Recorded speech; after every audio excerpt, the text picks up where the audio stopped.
Washington, the first ever North Korea-United States summit will start with a one-on-one meeting between a brutal dictator known for breaking his word and a president famous for his daily dishonesties. With two unreliable narrators in Kim Jong-un and Donald Trump, how will Americans know what they actually said and agreed to with each other? We won't, said Jeffrey Lewis, director of the East Asia program at the James Martin Center for Non-Proliferation Studies. The whole Trump team has been an unreliable narrator throughout this process. It's like Rashomon, but really stupid. In Akira Kurosawa's classic movie, The Murder of a Samurai is told through the vastly differing recollections of a handful of witnesses. For the meeting scheduled to begin in Singapore Tuesday morning, Monday night on the United States East Coast, there will only be two witnesses, each nation's translator. And I don't think either interpreter will be in a position to correct the record if the self-reporting by Kim and Trump doesn't reflect what was actually said in the same manner and tone, said Jenny Town, assistant director of the U.S. Korea Institute at Johns Hopkins University. The White House said it does not believe there is any cause for concern about getting an accurate description of the two men's words. Trump, nevertheless, on almost a daily basis says and writes things that are demonstrably untrue, sometimes doing so even though he knows what he is saying is untrue. Even White House Press Secretary Sarah Sanders has been forced to acknowledge, multiple times, that information she received from Trump and relayed to the public has not been correct. Tom Nichols, a Russia scholar with expertise in Soviet Union-era arms control talks at the Naval War College, said Trump's propensity for falsehoods makes getting an accurate rendering of the conversation essentially impossible.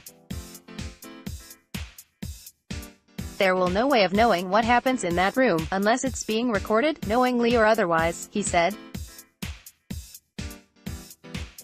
On top of Trump's habit of untruths is Kim's record of failing to honor his word.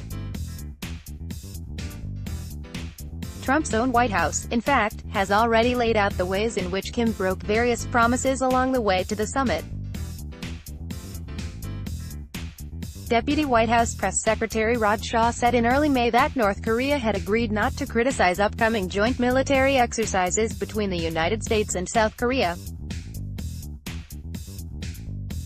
North Korea criticized them anyway within a few days, leading the United States to call off the part of the exercise involving B-52 bombers. And the day Trump announced he was canceling the summit, just hours before reversing himself to say he was open to having it, a senior White House official said North Korea had promised to let in international observers to watch the purported destruction of a nuclear test site, but had failed to do so. The official said North Korea's trail of broken promises had led to the summit's cancellation. Yet the next day Trump, eager for a foreign policy accomplishment ahead of the November midterm elections, suggested the June 12 summit could be held, after all, and he announced on June 1 that it would. Trump's one-on-one is scheduled to be followed by a broader meeting that will include National Security Advisor John Bolton, Secretary of State Mike Pompeo and Chief of Staff John Kelly.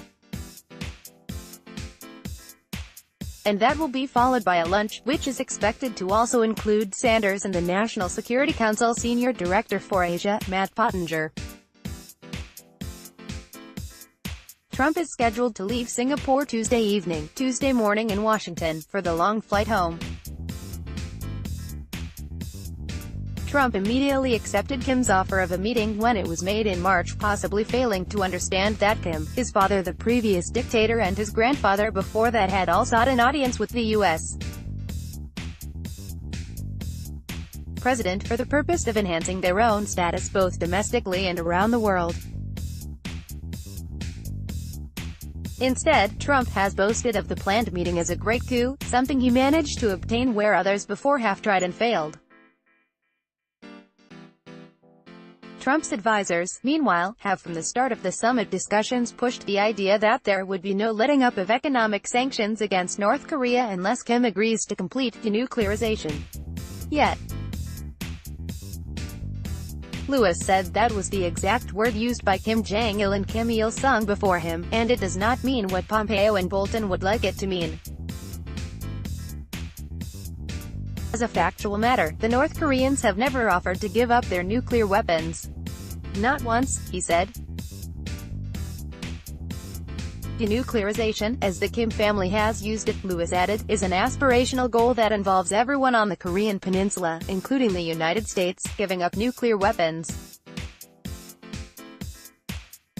Still, he said, having a meeting and talking in vague generalities is better than threatening each other and boasting about their respective arsenals. Because 2017 were really dangerous. It was tense. In a tense situation, things can get out of control, he said. This is better. It's bullshit, but it's better. An endless series of summits that accomplishes nothing is better than 2017.